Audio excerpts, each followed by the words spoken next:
Wahai muridku yang solihah, mari kita renungkan bersama tentang ucapan bahwa sebaik-baik bekal adalah takwa.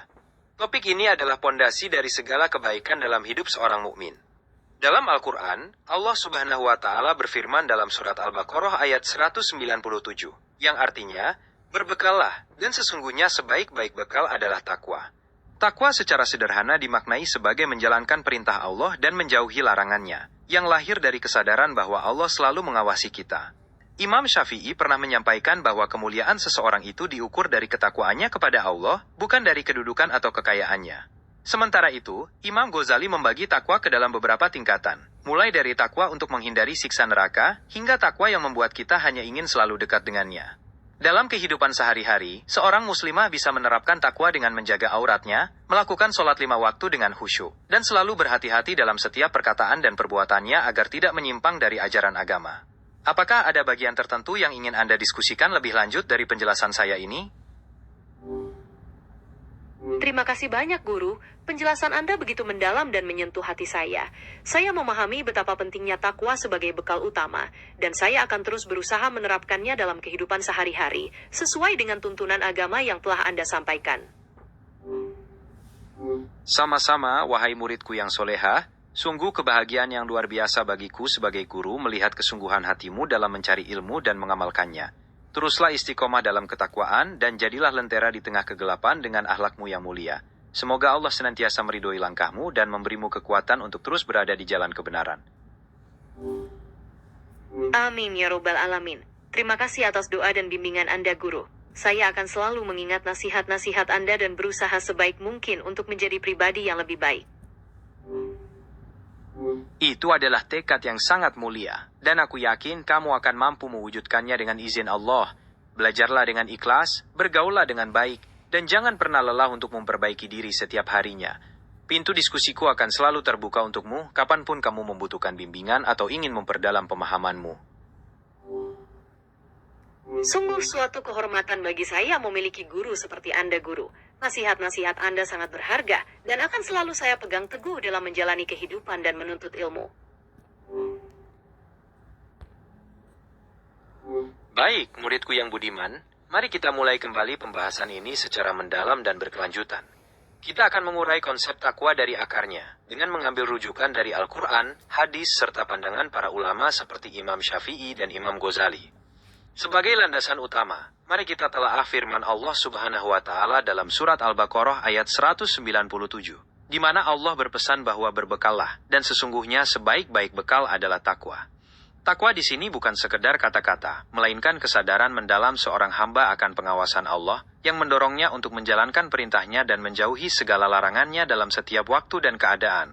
Dalam konteks akhlak dan kemuliaan, Imam Syafi'i rahimahullah pernah menegaskan bahwa kemuliaan seseorang tidaklah diukur dari harta kekayaan atau jabatan yang tinggi, melainkan dari sejauh mana ia menjaga ketakwaannya kepada Allah Subhanahu wa Ta'ala. Ketika seseorang senantiasa menjaga hubungannya dengan Allah, segala tindakan dan keputusan dalam hidupnya akan selalu berlandaskan pada kebenaran. Mari kita telusuri pula pandangan Imam Ghazali yang membagi takwa ke dalam beberapa tingkatan. Pada tingkatan pertama, takwa diartikan sebagai upaya untuk menghindari siksa neraka dengan cara menjauhi segala dosa besar dan kecil. Pada tingkat yang lebih tinggi, takwa adalah upaya untuk membersihkan hati dari segala hal yang dapat mengalihkan pandangan dari Allah, sehingga hati selalu terikat dan rindu untuk selalu berada di dekatnya. Sebagai seorang muslimah, penerapan takwa ini sangat konkret dalam kehidupan sehari-hari. Anda bisa memulainya dengan mempercantik diri dengan ketaatan, seperti menjaga hijab dengan baik dan penuh kesadaran, menunaikan sholat tepat waktu dan berinteraksi dengan sesama dengan tutur kata yang santun dan menjaga kehormatan diri. Ini adalah proses berkelanjutan yang memerlukan keistiqomahan dan keteguhan hati. Apakah Anda ingin membahas lebih detail mengenai salah satu aspek yang telah saya sebutkan tadi? Terima kasih banyak, Guru, atas penjelasan yang begitu mendalam ini. Saya sangat tersentuh dengan penekanan tentang kemuliaan sejati yang diukur dari ketakwaan, bukan dari hal-hal duniawi. Pemahaman mengenai tingkatan takwa dari Imam Al-Ghazali juga memberikan saya perspektif baru tentang bagaimana membersihkan hati agar senantiasa rindu untuk dekat dengannya. Bolehkah Guru menjelaskan lebih lanjut tentang bagaimana kita bisa melatih hati agar mencapai tingkatan takwa yang tertinggi, yaitu takwa yang didasari rasa cinta? Sungguh pertanyaan yang indah, muridku. Untuk mencapai tingkatan takwa yang didasari rasa cinta, kita perlu melatih hati agar senantiasa dekat dengannya. Pertama, perbanyaklah mengingat Allah melalui zikir. Ini membantu membersihkan hati dan menumbuhkan rasa rindu. Kedua, lakukanlah tafakur, yaitu merenungkan ciptaan-ciptaan Allah dan nikmat-nikmatnya yang tak terhitung, sehingga tumbuh rasa syukur dan cinta. Ketiga, ikhlaskan segala amal perbuatan semata-mata untuk mencari keriduannya, bukan untuk pujian manusia. Dengan melatih hati secara konsisten melalui amalan-amalan tersebut, insya Allah rasa cinta akan tumbuh dan mengakar kuat, membawa kita pada tingkatan takwa yang paling tinggi dan mulia. Apakah ada aspek tertentu yang ingin Anda diskusikan lebih lanjut? Terima kasih, Guru. Penjelasan Anda mengenai zikir, tafakur, dan keikhlasan memberikan panduan yang sangat jelas bagi saya untuk melatih hati.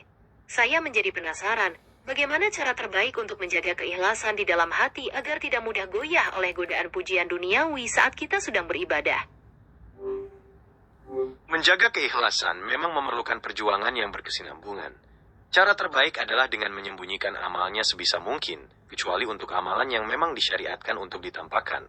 Selain itu, selalu lakukan introspeksi diri atau muhasabah sebelum dan sesudah beribadah, untuk memastikan bahwa niatmu benar-benar tertuju kepada Allah.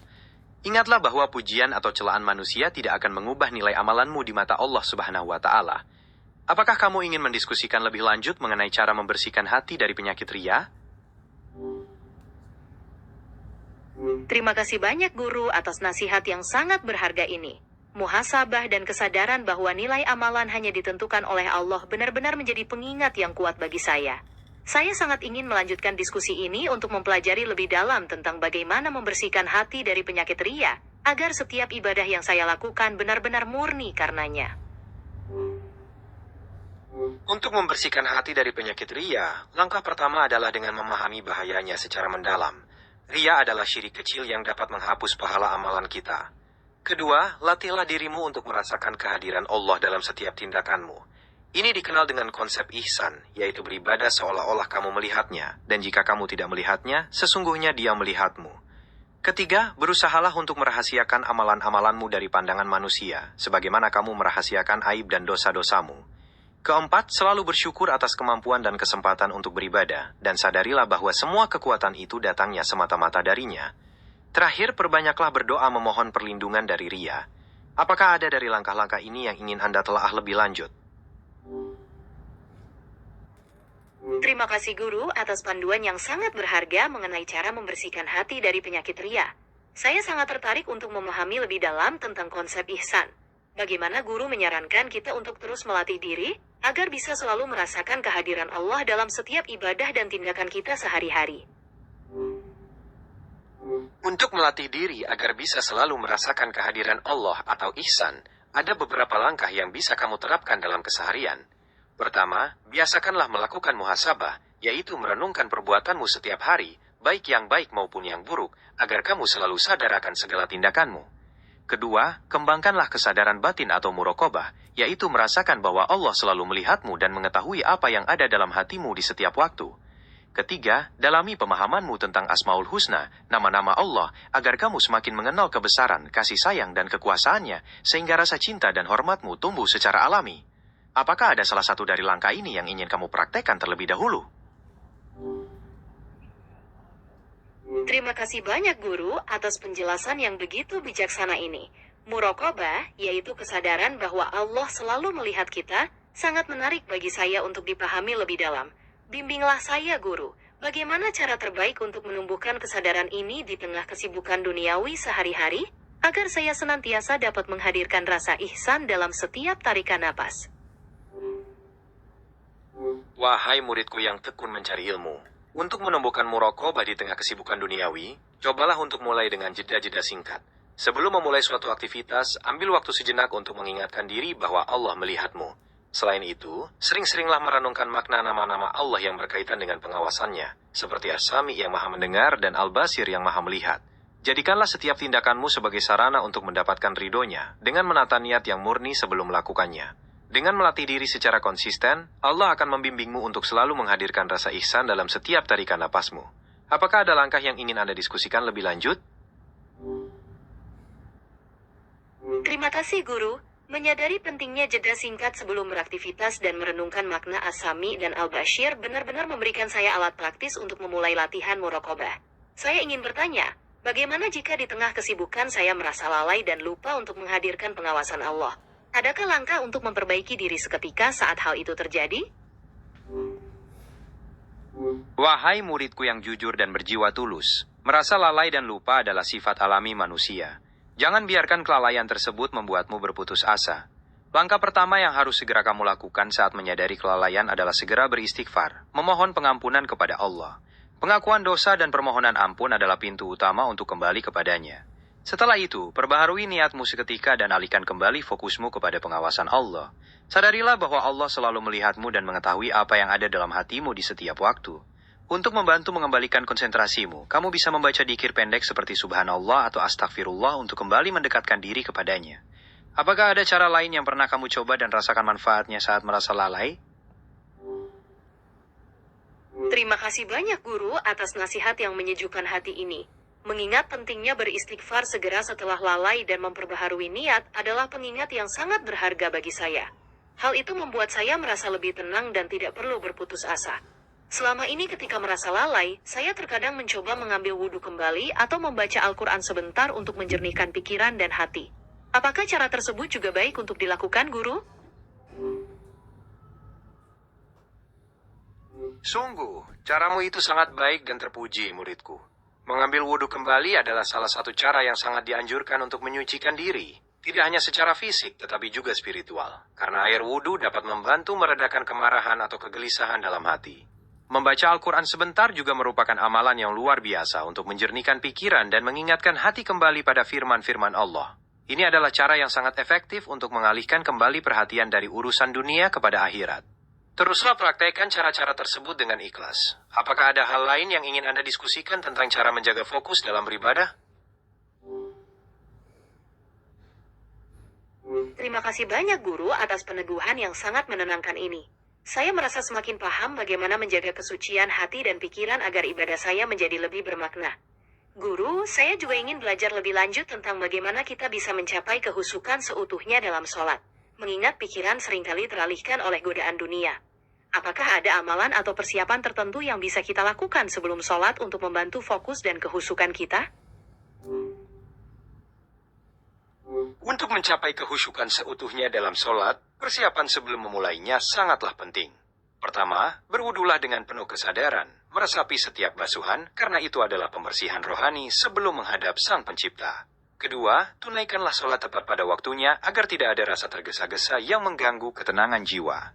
Ketiga, kenakanlah pakaian yang bersih dan rapi, serta ciptakanlah suasana yang tenang dan bebas dari gangguan agar pikiran lebih mudah terfokus. Sebelum takbir, luangkanlah waktu sejenak untuk beristighfar dan memohon perlindungan kepada Allah dari godaan syaitan. Apakah ada amalan atau persiapan khusus yang biasa kamu lakukan sebelum sholat? Terima kasih banyak guru atas nasihat yang sangat mencerahkan ini. Sebelum sholat, saya biasanya berusaha untuk menyiapkan tempat sholat dengan rapi dan memastikan suasana di sekitar tenang. Saya juga mencoba untuk melepaskan pikiran dari urusan duniawi sebisa mungkin dan memohon ampun kepada Allah agar ibadah saya lebih khusyuk. Apakah ada doa atau bacaan khusus yang guru anjurkan untuk dibaca saat kita berhadapan dengannya? Persiapan yang kamu lakukan sudah sangat luar biasa, muridku. Menjaga kebersihan dan ketenangan tempat serta memohon ampun sebelum sholat adalah fondasi yang sangat baik. Untuk bacaan khusus saat berhadapan dengannya, setelah takbiratul ihram, dianjurkan membaca doa iftitah. Salah satunya yang biasa dibaca adalah, Allahumma ba'id baini wa baina khotoyaya kama ba'atta bainal masyriqi wal maghrib.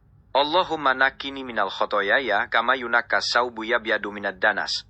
Allahumma iksil khotoyaya bil ma'i was salji wal barad. Doa ini memohon pensucian dari dosa-dosa agar kita benar-benar bersih saat menghadapnya. Selain itu, memperbanyak doa dalam sujud juga sangat dianjurkan, karena saat itu kita berada sangat dekat dengan Allah. Apakah kamu ingin tahu bacaan lain yang bisa dibaca saat ruku atau sujud? Alhamdulillah, terima kasih banyak guru atas penjelasan mengenai doa iftitah yang indah ini. Saya sangat ingin mengetahui lebih lanjut tentang bacaan apa yang dianjurkan saat ruku dan sujud, agar saya dapat memperdalam kehusyukan sholat saya. Silahkan guru, saya siap mendengarkan dengan saksama. Baik, muridku yang solihah, mari kita uraikan bacaan yang dianjurkan saat ruku dan sujud agar sholatmu semakin khusyuk. Saat ruku, bacaan yang paling umum adalah Subhana Rabbiyal Azim yang dibaca sebanyak 3 kali. Kamu bisa juga menambahkan Subhanakallahumma Rabbana wa bihamdik, Allahumma gfirli. Ketika sujud, bacaan yang dianjurkan adalah Subhana Rabbiyal A'la, juga sebanyak 3 kali. Doa ini sangat agung karena mengakui kebesaran Allah yang maha tinggi. Selain itu, sangat dianjurkan untuk banyak berdoa dalam sujud, memohon ampun, dan segala kebaikan dunia dan akhirat, karena saat itulah kita berada paling dekat dengannya. Apakah ada bagian doa yang ingin Anda diskusikan lebih lanjut? Alhamdulillah, terima kasih banyak guru atas penjelasan tentang bacaan ruku dan sujud yang sangat berharga ini. Saya merasa lebih memahami bagaimana cara mendekatkan diri kepadanya melalui gerakan-gerakan tersebut. Guru, bolehkah saya bertanya mengenai doa-doa permohonan yang bisa kita panjatkan saat sujud? Apakah ada ketentuan khusus mengenai bahasa yang harus digunakan atau topik-topik doa yang dianjurkan? Sungguh pertanyaan yang sangat dalam dan penting, muridku. Ketika bersujud, kamu dianjurkan untuk memperbanyak doa permohonan. Mengenai bahasa, sebaiknya kamu menggunakan bahasa Arab, terutama untuk doa-doa yang diajarkan oleh Rasulullah SAW. Namun jika kamu ingin berdoa dengan bahasa daerahmu, lebih baik dilakukan di dalam hati atau di luar sholat fardu agar kekhusyukan sholat tetap terjaga. Untuk topiknya, kamu bisa memohon kebaikan dunia dan akhirat, meminta ampunan atas dosa-dosamu, memohon petunjuk, kesehatan, kelapangan rizki, dan perlindungan dari segala bahaya. Apakah ada hal spesifik yang ingin kamu mintakan dalam doamu? Terima kasih banyak guru atas petunjuk yang sangat berharga ini. Saya merasa semakin mengerti bagaimana cara berdoa yang baik dan sesuai dengan tuntunan agama saat sujud. Saat ini doa spesifik yang ingin saya panjatkan adalah memohon keistiqomahan dalam menuntut ilmu dan mengamalkannya, serta memohon perlindungan bagi diri dan keluarga dari segala fitnah akhir zaman. Bolehkah guru memberikan saran bagaimana cara terbaik untuk terus menjaga niat dan keikhlasan dalam setiap langkah mencari ilmu? Untuk menjaga keikhlasan dalam menuntut ilmu, senantiasa perbaharui niatmu sebelum melangkah, bahwa kamu melakukannya semata-mata untuk mencari ridhonya. Hindari tujuan duniawi seperti pujian manusia atau gelar, dan fokuslah pada manfaat ilmu tersebut untuk mendekatkan diri kepadanya, serta membantu sesama. Mohonlah pula keistiqomahan kepadanya, agar kau diberi kekuatan untuk terus belajar dan mengamalkan ilmu tersebut. Apakah ada hal lain yang ingin Anda diskusikan tentang cara menjaga keberkahan ilmu? Terima kasih banyak guru atas nasihat yang sangat mendalam ini. Memperbaharui niat, menghindari tujuan duniawi, dan memohon keistiqomahan adalah kunci utama untuk menjaga keikhlasan dalam menuntut ilmu. Saya ingin lebih memahami tentang cara menjaga keberkahan ilmu, khususnya setelah ilmu tersebut kita dapatkan. Apakah ada amalan tertentu atau perilaku yang harus kita terapkan untuk memastikan ilmu tersebut bermanfaat dan membawa berkah? Untuk menjaga keberkahan ilmu yang sudah kamu dapatkan, amalan terpenting adalah mengamalkannya. Ilmu yang tidak diamalkan diibaratkan seperti pohon yang tidak berbuah. Kedua, sebarkanlah ilmu tersebut kepada orang lain. Mengajarkan ilmu adalah cara untuk membersihkan dan melipat gandakan pahalanya. Ketiga, jagalah selalu adab terhadap guru dan teman-temanmu, serta bersikaplah tawadu atau rendah hati, karena kesombongan dapat menghilangkan keberkahan ilmu. Terakhir, senantiasa panjatkan doa agar ilmu tersebut selalu bermanfaat dan mendekatkanmu kepadanya. Apakah ada bagian dari perilaku ini yang ingin kamu pahami lebih lanjut? Terima kasih banyak guru atas nasihat yang sangat berharga ini tentang keberkahan ilmu. Saya merasa sangat tersentuh dengan penekanan tentang menjaga adab dan sikap rendah hati, karena kesombongan memang dapat menghapuskan keberkahan tersebut. Bolehkah guru memberikan nasihat lebih lanjut tentang bagaimana kita bisa terus menjaga hati agar tetap tawadu di tengah pencapaian ilmu yang kita miliki? Untuk menjaga hati agar tetap tawadu di tengah pencapaian ilmu, pertama-tama selalu sadarilah bahwa ilmu yang kamu miliki adalah anugerah dari Allah Subhanahu wa Ta'ala, bukan hasil usahamu semata. Kedua, sering-seringlah merenungkan kekurangan dan keterbatasan dirimu sendiri, karena di atas orang berilmu masih ada yang lebih berilmu. Ketiga, gunakanlah ilmumu untuk memberikan manfaat bagi sesama dan mendekatkan diri kepadanya, bukan untuk meninggikan diri di hadapan orang lain. Dengan melatih hati secara konsisten, insya Allah kamu akan senantiasa dijaga dalam kelembutan dan kerendahan hati. Apakah ada aspek tertentu yang ingin Anda diskusikan lagi? Terima Terima kasih banyak guru, atas nasihat yang luar biasa ini tentang pentingnya menjaga tawadu. Kesadaran bahwa ilmu adalah anugerah dan selalu mengingat keterbatasan diri akan menjadi pegangan yang sangat berharga bagi saya. Guru, sepertinya saya ingin merenungkan semua nasihat yang telah Anda berikan hari ini. Apakah ada pesan penutup atau nasihat penting yang ingin Anda tekankan sebelum kita mengakhiri diskusi kita kali ini? Sebagai pesan penutup, selalu ingatlah bahwa perjalanan menuntut ilmu dan meraih ketakwaan adalah proses seumur hidup. Amalkanlah setiap ilmu yang kamu dapatkan dengan ikhlas, jaga hati dari penyakit ria dengan terus menghadirkan rasa ihsan, dan hiasi dirimu dengan ketawadukan. Jadikan Al-Quran dan Sunnah sebagai pedoman utama dalam setiap langkahmu. Semoga Allah senantiasa melindungimu dan keluargamu dari fitnah akhir zaman. Tetaplah semangat wahai putri muslimah yang solihah. Terima kasih yang sebesar-besarnya guru atas pesan penutup yang sangat menyentuh dan penuh hikmah ini. Nasihat-nasihat Anda akan selalu terukir di hati saya dan menjadi pedoman hidup yang abadi. Saya akan terus berusaha dengan sekuat tenaga untuk mengamalkan ilmu, menjaga keikhlasan dan tetap tawadu, serta menjadikan Al-Quran dan Sunnah sebagai penuntun utama. Semoga Allah selalu merahmati dan melindungi guru beserta keluarga. Terima kasih banyak sekali lagi guru. Amin ya rabbal alamin. Terima kasih kembali atas semua doa dan kebaikan hatimu. Sungguh suatu kehormatan bagiku bisa membersamaimu dalam perjalanan mencari ilmu ini. Semoga Allah selalu melimpahkan rahmat, hidayah, dan keberkahan dalam hidupmu, serta menjadikanmu pribadi yang memberikan manfaat bagi banyak orang. Sampai jumpa di kesempatan lain, wahai muridku yang soleha.